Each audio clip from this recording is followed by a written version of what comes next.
नमस्कार दोस्तों, चलिए जानते हैं उत्तर प्रदेश की 25 फटाफट बड़ी खबरों को सिर्फ 10 मिनट में। लेकिन इससे पहले आप इस वीडियो को कहां से देख रहे हैं, कमेंट में बताना बिल्कुल ना भूलें। शाहजहांपुर में मुफ्त राशन योजना में गड़बड़ी मिलने पर बड़ी कार्रवाई करते हुए 10,598 अपात्र राशन कार्ड निरस्त कर दिए गए। जांच में पाया गया कि कई कार्ड धारकों के बैंक खातों में वार्षिक लेन देन 3 लाख रुपए से अधिक था। साथ ही 4 पहिया वाहन और शस्त्र लाइसेंस रखने वाले लोग भी योजना का लाभ ले रहे थे। कार्रवाई खाद्य एवं रसद विभाग उत्तर प्रदेश द्वारा की गई है ताकि पात्र गरीब परिवारों तक ही योजना का लाभ पहुंच सके। आजमगढ़ में त्रिस्तरीय पंचायत चुनाव की तैयारियों के तहत मतदाता सूची का शुद्धिकरण पूरा कर लिया गया है। सत्यापन प्रक्रिया के दौरान बूथ लेवल अधिकारी BLO ने जांच कर 2.43 लाख से अधिक डुप्लीकेट मतदाताओं के नाम सूची से हटा दिए, जिससे चुनाव प्रक्रिया को अधिक पारदर्शी और निष्पक्ष बनाने में मदद मिलेगी। उत्तर प्रदेश में दुग्ध उत्पादन से जुड़ी योजनाओं ने ग्रामीण महिलाओं की आर्थिक स्थिति में बड़ा बदलाव लाया है। दुग्ध संग्रहण, प्रसंस्करण और विपणन से जुड़कर करीब 3.50 लाख महिलाएं आत्मनिर्भर बन चुकी हैं। ये पहल राष्ट्रीय ग्रामीण आजीविका मिशन और दुग्ध सहकारी समितियों के सहयोग से आगे बढ़ाई जा रही है, जिससे प्रदेश दुग्ध उत्पादन के क्षेत्र में देश में अग्रणी स्थान पर पहुंच गया है। लखनऊ कानपुर रेल मार्ग पर यात्रा करने वाले यात्रियों के लिए जरूरी सूचना है। गंगा पुल पर ट्रैक सुदृढ़ीकरण कार्य के चलते भारतीय रेल ने 1 अप्रैल से 14 मई तक चलने वाली 18 मेमू और पैसेंजर ट्रेनों को रद्द करने का निर्णय लिया है। करीब 42 से 43 दिनों तक इन ट्रेनों के निरस्त रहने से दैनिक यात्रियों को वैकल्पिक व्यवस्था के साथ यात्रा की योजना बनानी होगी। नोएडा इंटरनेशनल एयरपोर्ट के संचालन से पहले सुरक्षा व्यवस्था और कड़ी की जा रही है। गौतम बुद्ध नगर पुलिस ने यमुना एक्सप्रेसवे पर दनकौर से जेवर के बीच अस्थायी पुलिस चौकियां स्थापित कर दी हैं, ताकि यात्रियों की आवाजाही के दौरान निगरानी और सुरक्षा सुनिश्चित की जा सके। नोएडा के सेक्टर 79 और 80 स्थित सबस्टेशनों की क्षमता बढ़ा दी गई है, जिससे आसपास के 4 सेक्टरों के करीब 5,500 बिजली उपभोक्ताओं को राहत मिलेगी। Uttar Pradesh power corporation limited द्वारा प्रत्येक सबस्टेशन पर 2-2 10 MVA के ट्रांसफार्मर स्थापित किए गए हैं, जिससे बिजली आपूर्ति अधिक स्थिर और बाधा रहित हो सकेगी। भारतीय स्टेट बैंक SBI ने अपने ग्राहकों की सुविधा के लिए WhatsApp पर WhatsApp बैंकिंग सेवा शुरू कर दी है। अब ग्राहक सिर्फ एक हाय मैसेज भेजकर खाते का बैलेंस, मिनी स्टेटमेंट, चेकबुक अनुरोध समेत कुल 27 प्रकार की बैंकिंग सेवाओं का लाभ घर बैठे उठा सकते हैं, जिससे बैंक शाखा जाने की जरूरत काफी हद तक कम हो जाएगी। फिरोजाबाद के मूल निवासी चंद्रशेखर ने गोरक्षक दल का गठन कर गोवंश संरक्षण के लिए काम किया और हजारों पशुओं को बचाने का दावा किया। उनके निधन की खबर पर बरसाना के व्यापारियों ने बाजार बंद रखकर उन्हें श्रद्धांजलि दी। उत्तर प्रदेश के कई हिस्सों में तेज बारिश और आंधी के कारण खेतों में खड़ी और कटी हुई फसल गिर गई है, जिससे किसानों को भारी नुकसान उठाना पड़ा है। विशेष रूप से आम की फसल पर इसका गंभीर असर पड़ा है, क्योंकि तेज हवाओं और बारिश से पेड़ों पर लगे फल झड़ गए। किसान अब खेतों में गिरी फसल को बचाने और नुकसान का आकलन करने में जुटे हैं तथा प्रशासन से मुआवजे की मांग भी कर रहे हैं।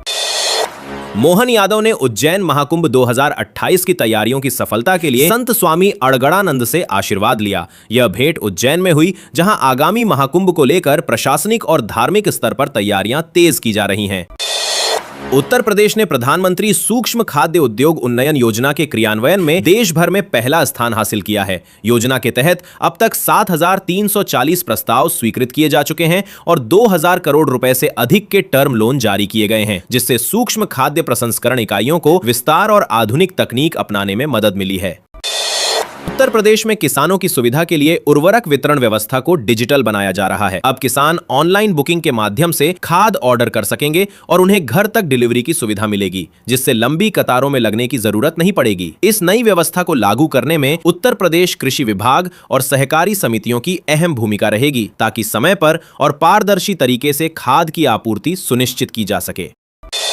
श्रावस्ती के भिंगा क्षेत्र में सिंचाई विभाग में नौकरी दिलाने के नाम पर एक महिला से करीब 10 लाख रुपए की ठगी का मामला सामने आया है। आरोप है कि आरोपी ने किस्तों में पैसे लेने के बाद नौकरी नहीं दिलाई और पैसे वापस मांगने पर धमकी देकर भगा दिया। शिकायत मिलने के बाद उत्तर प्रदेश पुलिस ने मामला दर्ज कर जांच शुरू कर दी है और आरोपी की तलाश की जा रही है। कानपुर के सरकारी अस्पतालों में सोमवार को विभिन्न विशेषज्ञ डॉक्टर ओपीडी में मरीजों को परामर्श देंगे। इसमें प्रमुख रूप से GSVM PGI, Ursula horseman memorial अस्पताल, लाला लाजपत राय हृदय रोग संस्थान, मुरारी लाल चेस्ट चिकित्सालय और कांशीराम संयुक्त चिकित्सालय शामिल हैं। मरीज अपने रोग के अनुसार संबंधित विभाग की ओपीडी में जाकर विशेषज्ञ डॉक्टरों से परामर्श ले सकते हैं। मुरादाबाद में अपराधियों के खिलाफ चलाए जा रहे अभियान के तहत उत्तर प्रदेश पुलिस की कटघर पुलिस ने बड़ी कार्रवाई करते हुए 3 शातिर अपराधियों को गिरफ्तार किया है। तलाशी के दौरान आरोपियों के पास से अवैध असलहे, बड़ी संख्या में कारतूस और देसी बम बरामद किए गए हैं। पुलिस का कहना है कि ये आरोपी किसी बड़ी वारदात की फिराक में थे और उनसे पूछताछ कर आपराधिक नेटवर्क की जानकारी जुटाई जा रही है। फतेहपुर जिले के देवरी बुजुर्ग गांव में पंचायत कार्यों में करीब 15 लाख रुपए की अनियमितता के मामले में जिलाधिकारी ने ग्राम प्रधान और सचिव को नोटिस जारी किया है। जांच में विकास कार्यों में गड़बड़ी और धन के दुरुपयोग की शिकायतें सामने आने के बाद यह कार्रवाई की गई है और संबंधित अधिकारियों से जवाब तलब किया गया है। आरोप प्रत्यारोप के बीच लखनऊ में लखनऊ नगर निगम का बजट महज 45 मिनट में पास कर दिया गया। बजट सत्र के दौरान पार्षदों के बीच तीखी बहस हुई, लेकिन अंततः प्रस्तावित बजट को मंजूरी मिल गई और आम जनता पर कोई नया टैक्स नहीं लगाया गया। बेबी रानी मौर्य ने आगरा में योगी सरकार के 9 वर्षों का रिपोर्ट कार्ड पेश करते हुए कहा कि उत्तर प्रदेश का महिला सशक्तिकरण मॉडल अब देश के लिए मिसाल बन गया है। उन्होंने बताया कि कन्या सुमंगला योजना, मिशन शक्ति और लखपति दीदी योजना जैसी योजनाओं के माध्यम से महिलाओं को सुरक्षा, शिक्षा, पोषण और आर्थिक आत्मनिर्भरता से जोड़कर व्यापक बदलाव लाया गया है, जिससे लाखों महिलाओं और बच्चों को सीधा लाभ मिला है। उन्नाव में 9,204 स्मार्ट मीटर उपभोक्ताओं की बिजली आपूर्ति खतरे में है, क्योंकि उनके मीटर का बैलेंस 1,000 रुपए से नीचे पहुंच गया है। Uttar Pradesh power corporation limited ने ऐसे उपभोक्ताओं से जल्द रिचार्ज कराने की अपील की है, ताकि उनकी बिजली सप्लाई बाधित न हो और अचानक कटौती की स्थिति से बचा जा सके। बस्ती जिले के परशुरामपुर ब्लॉक के धर्मपुर गांव में ग्रामीण मिनी स्टेडियम के निर्माण को मंजूरी मिल गई है। युवा कल्याण विभाग उत्तर प्रदेश द्वारा भेजे गए करीब 9.98 करोड़ रुपए के प्रस्ताव को शासन ने हरी झंडी दे दी है, जिससे ग्रामीण क्षेत्र के युवाओं को खेल सुविधाएं स्थानीय स्तर पर उपलब्ध हो सकेंगी और प्रतिभाओं को आगे बढ़ने का अवसर मिलेगा। मथुरा हाईवे पर हुए बवाल के दौरान हालात काबू में करने के लिए उत्तर प्रदेश पुलिस ने 32 रबड़ बुलेट और 40 आंसू गैस के गोले दागे। उपद्रव के मामले में 17 लोगों को गिरफ्तार किया गया, जबकि आरोप है कि कुछ उपद्रवियों ने 6 राउंड फायरिंग भी की। इस हिंसा में एसडीएम और एडीएम के वाहनों समेत करीब 1 दर्जन पुलिस वाहन क्षतिग्रस्त हो गए और लगभग 2 दर्जन पुलिसकर्मी घायल हुए। घटना के कारण करीब 4 घंटे तक हाईवे पर लंबा जाम लगा रहा, जिससे यात्रियों को भारी परेशानी का सामना करना पड़ा। उत्तर प्रदेश राज्य सड़क परिवहन निगम में महिला बस परिचालकों की कमी को दूर करने के लिए 25 तारीख से 2,584 पदों पर संविदा भर्ती प्रक्रिया शुरू की जाएगी। इस भर्ती में 12वीं पास और सीसीसी प्रमाण पत्र धारक महिलाएं प्रदेश भर में आयोजित रोजगार मेलों के माध्यम से आवेदन कर सकेंगी, जिससे परिवहन निगम में महिला कर्मचारियों की संख्या बढ़ाने और महिलाओं को रोजगार के अवसर देने का लक्ष्य पूरा किया जाएगा। योगी आदित्यनाथ ने कहा है कि विदेशों में भारतीय नर्सों की मांग लगातार बढ़ रही है, इसलिए अब नर्सिंग कोर्स में विदेशी भाषाओं को भी शामिल किया जाना चाहिए, ताकि छात्र छात्राएं अंतर्राष्ट्रीय स्तर पर आसानी से रोजगार पा सकें। इस दिशा में उत्तर प्रदेश सरकार नर्सिंग शिक्षा के पाठ्यक्रम में सुधार और कौशल आधारित प्रशिक्षण पर जोर देने की योजना बना रही है, जिससे प्रदेश के युवाओं के लिए विदेशों में रोजगार के नए अवसर खुल सकें।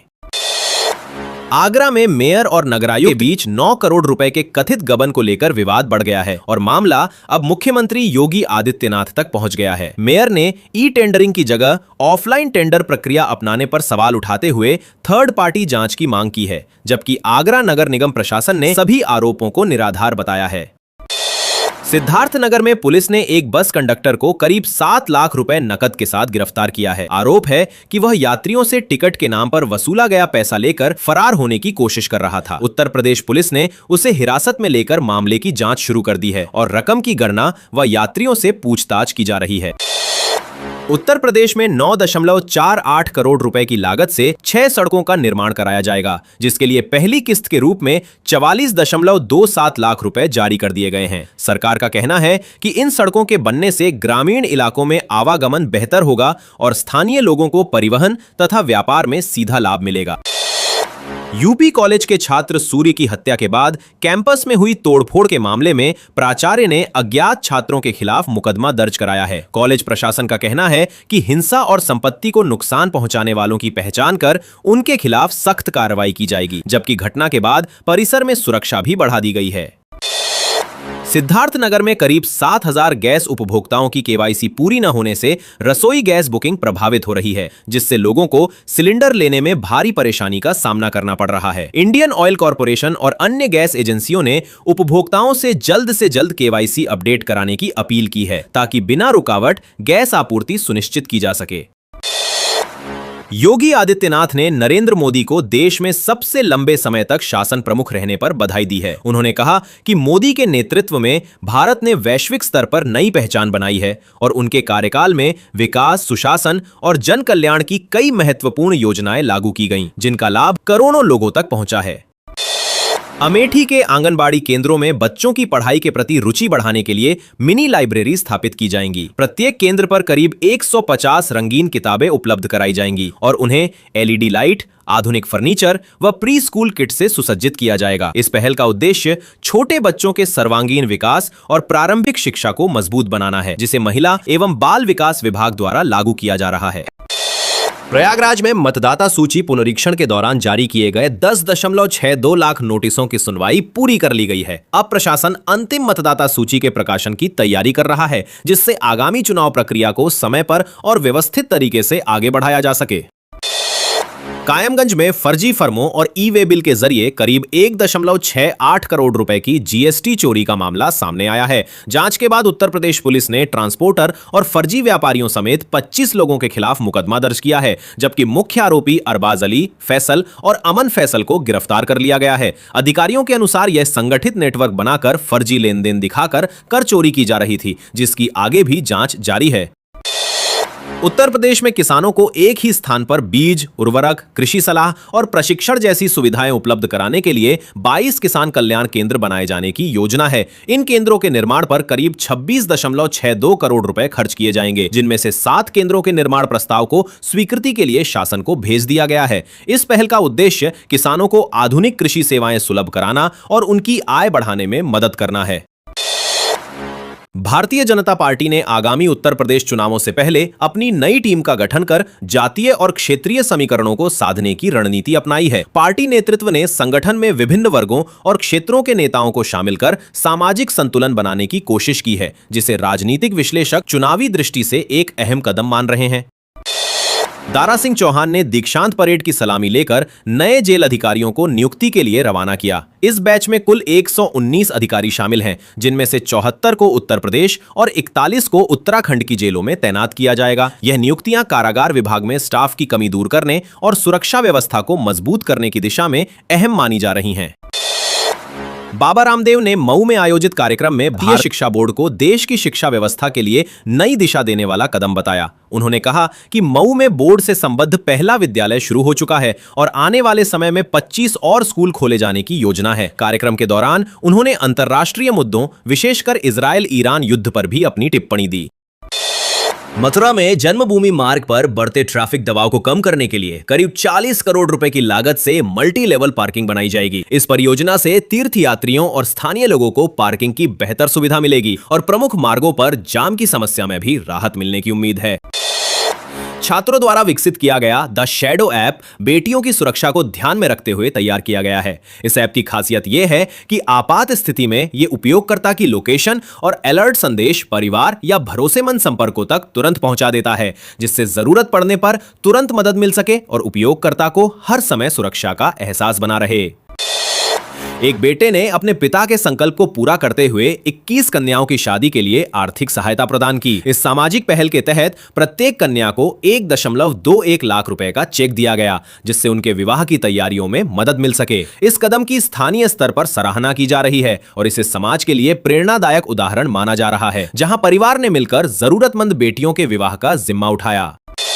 फर्रुखाबाद में टीबी के मरीजों की पहचान के लिए 100 दिन का विशेष अभियान चलाया जाएगा, जिसके तहत स्वास्थ्य कर्मी घर घर जाकर स्क्रीनिंग करेंगे और संदिग्ध लोगों की जांच कराई जाएगी, ताकि क्षय रोग के मामलों का समय रहते पता लगाकर इलाज शुरू किया जा सके। योगी आदित्यनाथ की अध्यक्षता में होने वाली उत्तर प्रदेश मंत्रिमंडल की बैठक में 2 दर्जन से अधिक प्रस्तावों को मंजूरी मिलने की संभावना है। बैठक में बुनियादी ढांचे, निवेश, शिक्षा और जन कल्याण से जुड़े कई अहम प्रस्तावों पर चर्चा कर अंतिम निर्णय लिया जाएगा, जिससे प्रदेश की विभिन्न विकास परियोजनाओं को गति मिल सकती है। भारतीय रेल ने रनिंग स्टाफ के प्रति किलोमीटर भत्ते में 14% की बढ़ोतरी कर दी है। कर्मचारी संगठनों ने पहले 25% बढ़ोतरी की मांग की थी, लेकिन रेलवे बोर्ड ने विचार विमर्श के बाद 14% वृद्धि को मंजूरी दी, जिससे लोको पायलट और गार्ड जैसे रनिंग स्टाफ को आर्थिक रूप से कुछ राहत मिलेगी।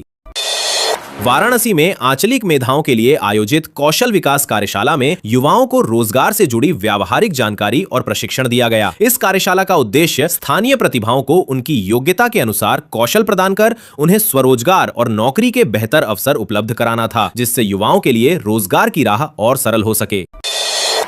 योगी आदित्यनाथ ने नोएडा इंटरनेशनल एयरपोर्ट की तैयारियों का स्थलीय निरीक्षण कर निर्माण और सुरक्षा व्यवस्थाओं का जायजा लिया। प्रशासनिक अधिकारियों के साथ बैठक कर उन्होंने समयबद्ध तरीके से सभी कार्य पूर्ण करने के निर्देश दिए। बताया जा रहा है कि 28 मार्च को नरेंद्र मोदी इस एयरपोर्ट का उद्घाटन करेंगे, जिससे नोएडा और पूरे पश्चिमी उत्तर प्रदेश की हवाई कनेक्टिविटी को बड़ा बढ़ावा मिलेगा।